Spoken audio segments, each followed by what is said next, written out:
चतुर्थ दिवस के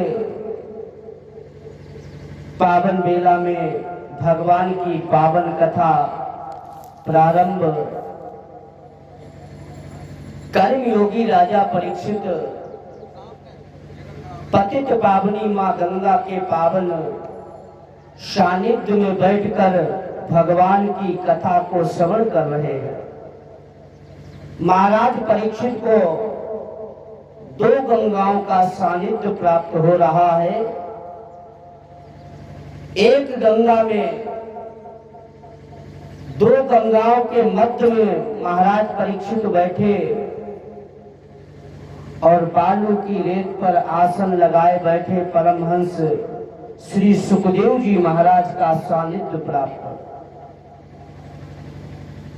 दो गंगाओं का सानिध्य प्राप्त हो रहा। अब आप लोग विचार करोगे ये दो गंगा कौन सी है? ये तो एक गंगा के किनारे भगवान की कथा श्रवण कर रहे परीक्षित, यहाँ पर दो गंगा कौन सी हो गई, दूसरी गंगा? तो हमारे भारत के महर्षियों ने बताया एक गंगा में स्नान करने से तन और मन पवित्र होता है, और जो दूसरी गंगा है वो ज्ञान रूपी गंगा परमहंस श्री सुखदेव जी महाराज, जो ज्ञान की मूर्ति है, ज्ञान का भंडार है, ऐसी ज्ञान रूपी गंगा में राजा परीक्षित सुखदेव जी से भगवान की कथा सुन रहे। एक गंगा में तो स्नान करोगे तन और मन पवित्र होगा, और जो दूसरी गंगा है ज्ञान रूपी गंगा में जब आप प्रवेश करोगे तो जो आत्मा और परमात्मा के बीच में जो दूरी होती है, उस दूरी को जो मिलाने का कार्य करे वो ज्ञान रूपी गंगा परमहंस श्री सुखदेव जी महाराज। चतुर्थ दिवस में भगवान की पावन कथा आप लोगों ने कल भगवान की पावन कथाओं को श्रवण किया। सृष्टि वर्णन की पावन कथा आप लोगों ने श्रवण किया। महाराज परीक्षित को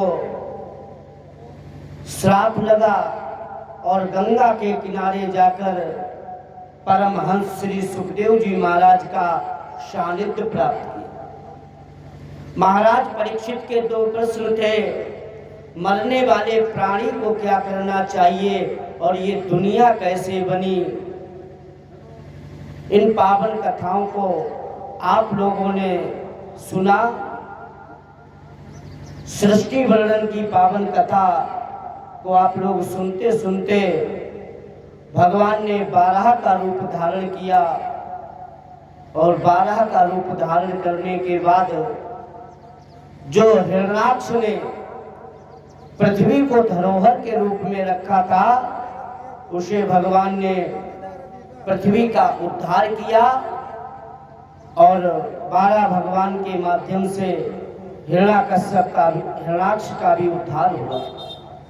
यहाँ तक के पावन प्रसंग को आप लोगों ने श्रवण किया।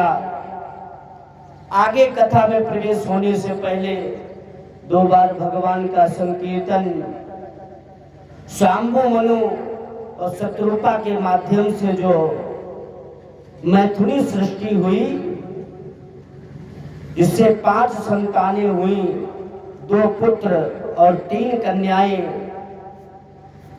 मनु और शत्रुपा के पावन वंश की पावन कथाओं में प्रवेश करेंगे।